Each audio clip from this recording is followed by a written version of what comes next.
reservation, you think is where Indian land, it's not. So they couldn't sell the land for a period of years. The problem was they had to pay taxes on it. And if you didn't have any knowledge of how to be a farmer, there was no money.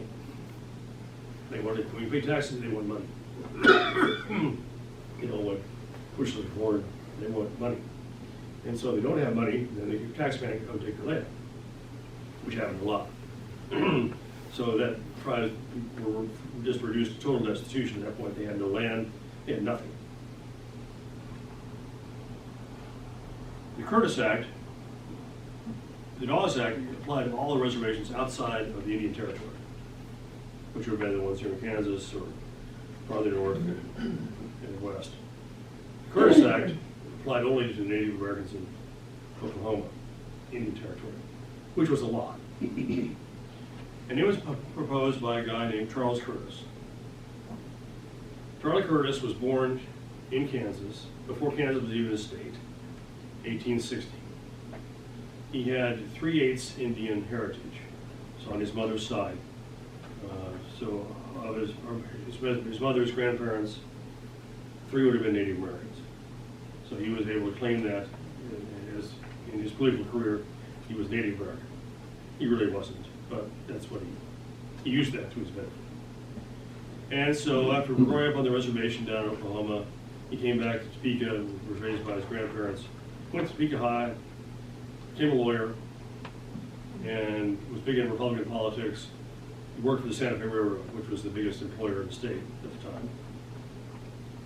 And in 1892, he got elected to Congress, which was noteworthy. He was 32 years old. And in 1890s, Kansas was in the midst of the populist revolution.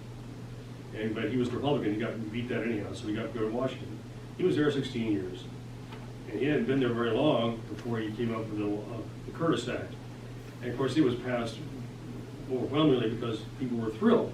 Here we have a Native American who's bought into the allocation system, the allotment system for reservations. So, yay. What it did was it took away the land in Oklahoma as well. And that white area on the map I showed you, that was left over, that was surplus. So they had the land rush. They lined up along the Kansas border in 1889. And ran down into there and grabbed all the land they could. And so at that point, Native Indian Territory had been just that. But they established a capital. The first capital was at Guthrie before they got down to Oklahoma City. And then within a few years, 1908, Oklahoma got to be a state. So that took care of the reservation system in Oklahoma. They were still not U.S. citizens. Native Americans were not U.S. citizens. They were basically nothing. And studies have shown that the infant mortality went up after this. The life expectancy went down. Alcoholism had always been a problem, but really got a problem after the reservations were basically destroyed. It was just depression. It was just, there's no question about it. So, thank you, Charlie Curtis. And he went on and then got served in the U.S. Senate and was known as a good-hearted guy, go-to guy. And he got elected vice president. Unfortunately, his choice of president was Herbert Hoover. So his career was brief in Washington. 32, he was basically told his services were no longer required. But that's the Curtis Act of 1898, and basically the monument to good ideas gone bad.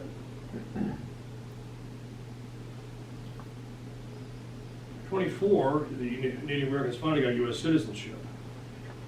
That's interesting because there are a lot of Native Americans served in World War I. And if they did so, they were volunteers.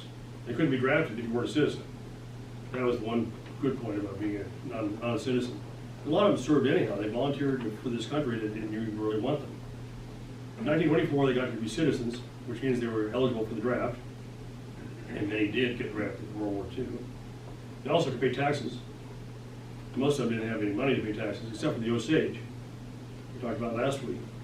They had kept their mineral rights to their reservation in Oklahoma, And it turns out in the late teens, they found out they were sitting on a mountain of a lake of oil. And so the tribes shared that among tribal members. Some got killed by others to get the rights, but the Osage had money, but no other tribe did, but they got to pay taxes on that money. Voting was a different matter, because as you know, states are the ones that just set the rights in terms of who gets to vote. And many states back then, especially in the South, they come up with these little devices to keep blacks from voting, like literacy tests, poll taxes, that sort of thing. And the same thing was used for Native Americans in places like Oklahoma and South Dakota. So they really, even though they were citizens, they couldn't vote. Practically couldn't vote. And that went on for 40 years. It wasn't until the 60s that got turned around. So, pretty bleak time, all in all, for Native Americans. Finally, things changed a little bit in 1934 with the New Deal. The Indian Reorganization Act did not take away all of the harmful effects of the Dawes Act and Curtis Act, but it recognized tribes again as legal entities and let them practice their cultural practices and spiritual practices. It let tribal courts be set up and tribal councils so they could run themselves internal affairs. They were also allowed to repurchase the excess land that came up. It wasn't wanted by the whites, or it was if a white wanted to sell, the Indians had rights of first refusal, so they were solely able to start reassembling their reservations. And that was in 34. Many Native Americans served in World War II. The story of the Navajo code talkers is true. They had no written language up to that point, and so they basically would have these people, you had a Navajo on either end talking. The Japanese were totally, even if they picked up the transmission, they couldn't figure out what was being said. And they had code words for tank and airplane and things like that the Navajo language didn't describe. But it was a great benefit, especially in the Pacific War.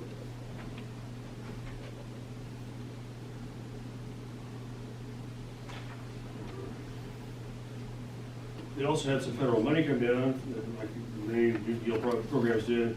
But as World War II got closer, that money dried out. Related for a lot of things in the New Deal. But it was still a change, a little better. But administrations change, policies change. During the 50s, some now look back as the good old days, it wasn't so good for the Native Americans because they were encouraged to leave the reservations, move to cities. Well, that was fine. Once they did, they had no support staff, no support mechanism. They were on their own. So again, the alcoholism problem got worse instead of better. It's still though, I was amazed to saw this fact, 80% of the Native Americans in this country don't live on reservations. Now, of course, Oklahoma, you have tribal lands that are considered to be tribal, but they're not really reservations, so that takes a lot of people to Oklahoma. But 80% don't live on reservations anymore. There were also some tribes that were decertified. They weren't considered to be viable anymore. I mentioned the Wampanoags back in Massachusetts. They were decertified. And they have, in the last 20 years, been fighting to get that back because they want to put a casino on Cape Cod. Cape Cod people are not really thrilled about that. But the Wampanoags say, hey, we're a tribe. We have land here still. I've seen it. It's in the township of Mashpee, which is right in the middle of the peninsula. That's Wampanoag. That's a Wampanoag word. And they want their land back. They want their tribal designation back. So some of that's been redone, although you know who in the White House has put a stop to that for at least the time being. Okay, things got better in the 1960s. The Civil Rights Act, the overall Civil Rights Act for the Native Americans came in '68. One for African Americans came in '64 and '65, but Native Americans had to wait until '68. It made the 14th Amendment applicable to tribal councils. Before, it had only been applicable to states, But if tribal councils were separate entities, then there was some question of whether or not the due process and equal protection, all that applied to the tribes, but this made clear that it did. You also got voting rights.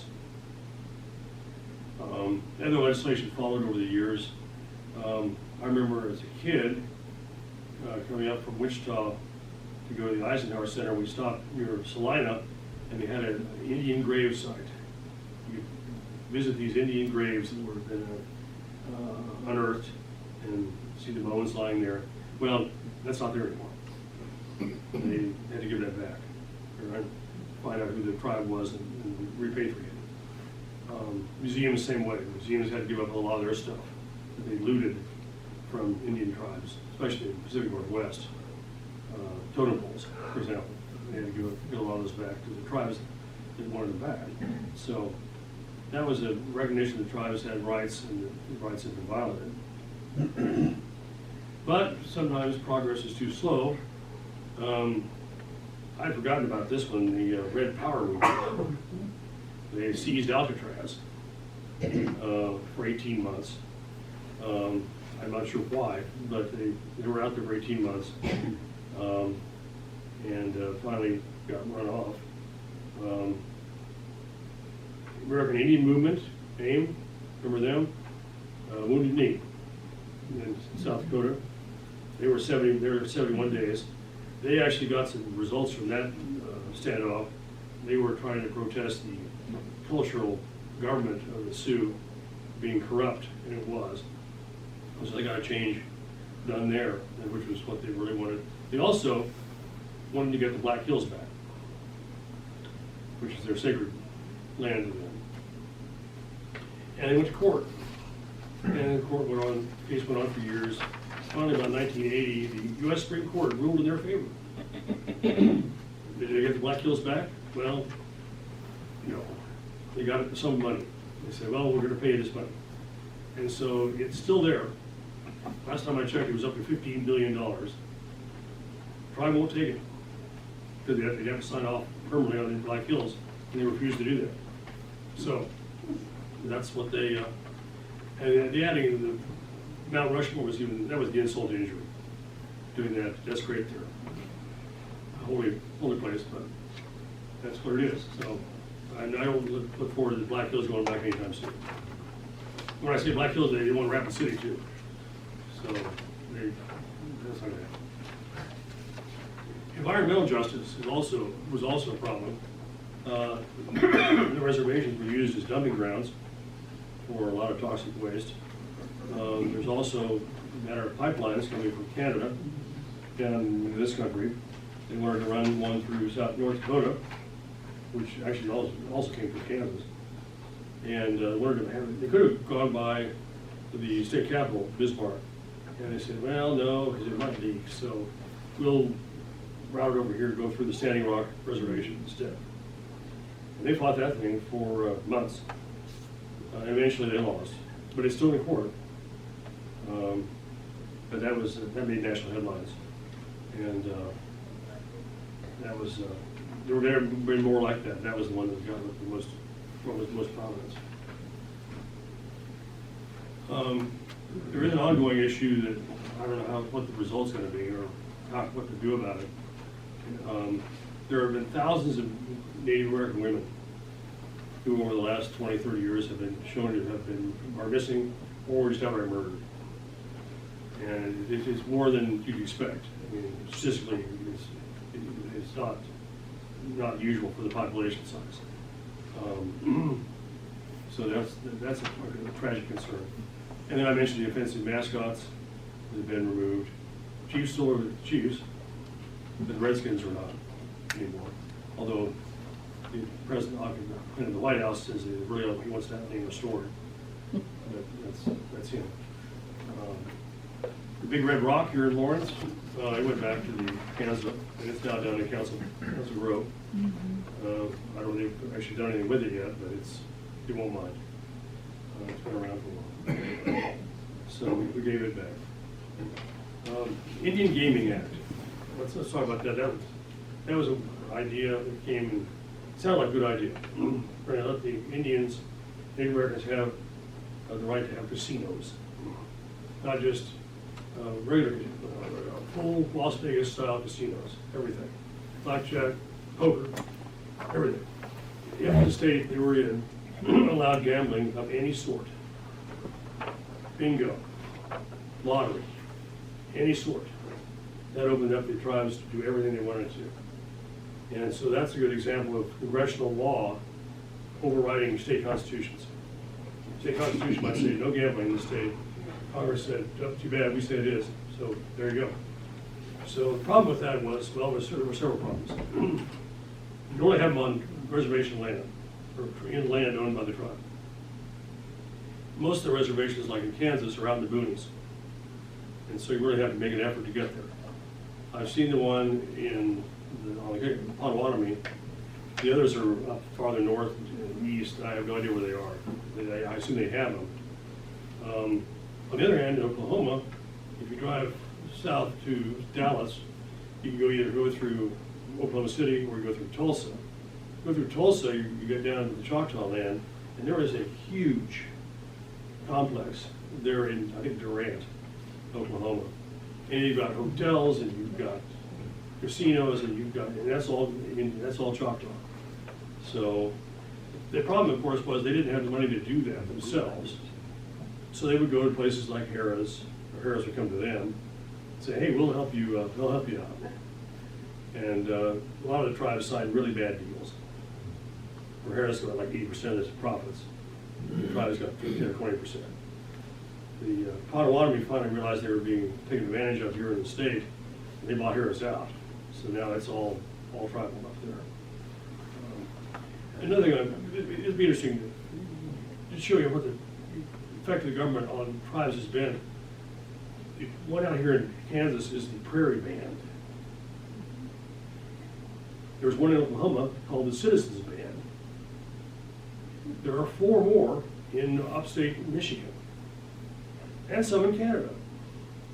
That tribe has been fractured to the point of not being able to be put back together again. The Cheyenne, there's Northern Cheyenne in Oklahoma, or Montana, and Southern Cheyenne in Oklahoma. So we, in addition to putting them on reservations, we also fractured their tribal structure.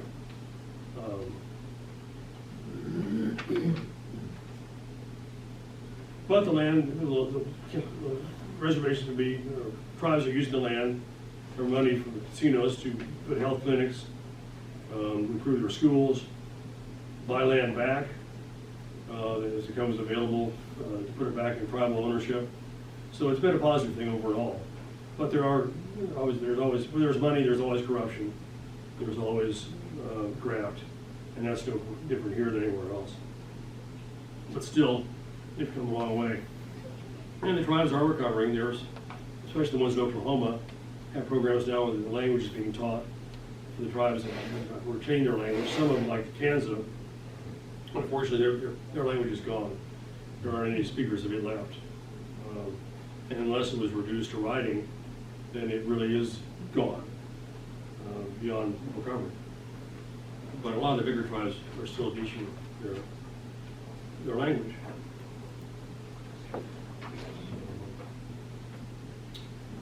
All right.